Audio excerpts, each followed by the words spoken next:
అందరూ దేవతలు కూర్చుంటున్నారు, పడుకుంటున్నారు, నాట్యాలు చేస్తున్నారు, రకరకాల భంగిమల్లో మాకు దర్శనమిస్తుంటే నువ్వేమిటయా ఎప్పుడూ నిలబడే ఉంటావు, ఏదో శిక్ష అనుభవిస్తున్నట్టుగా కూర్చోవేమిటి, పడుకోవడం ఏమిటి, రవంత విశ్రాంతి తీసుకోవేమిటి స్వామి అంటే, ఏ సరస్సులో దిగబడిపోయి ఏ సంసారం అనే సాగరంలో కూరుకుపోయి ఏ కుచేలుడు పరమదారిద్ర్యంలో ఉండి స్వామి నన్ను బయటపడై అని ప్రార్థిస్తూ ఉంటాడో, ఏ దుశ్శాసన పర్వాలు కలియుగంలో కొనసాగుతూ ఉంటే ఏ ద్రౌపదీదేవి వంటి మహాసాత్వులు స్వామి నువ్వు రక్షించు అని ఏ ద్రౌపదీదేవి ప్రార్థిస్తూ ఉంటుందో, ఏ అర్ధరాత్రి అపరాత్రి నేను వెళ్లి వాళ్ళందరినీ కాపాడాలో అని శంఖ చక్రాలు పట్టుకుని సిద్ధంగా నిలబడి ఉంటానయ్యా.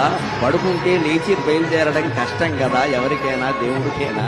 ఎవరో మేలుకొలుపు పాడాలి, సుప్రభాతం పాడాలి, లేవాలి, బయలుదేరాలి. అంతకంటే నిలబడి సిద్ధంగా ఆయుధాలతో సహా ఉంటే వెళ్లి కాపాడొచ్చును కదా అని నిలబడి ఉంటానయ్యా అనే సమాధానాన్ని స్వామి నా మనస్సులో స్ఫురింపజేశారు శ్రీ వెంకటేశ్వర.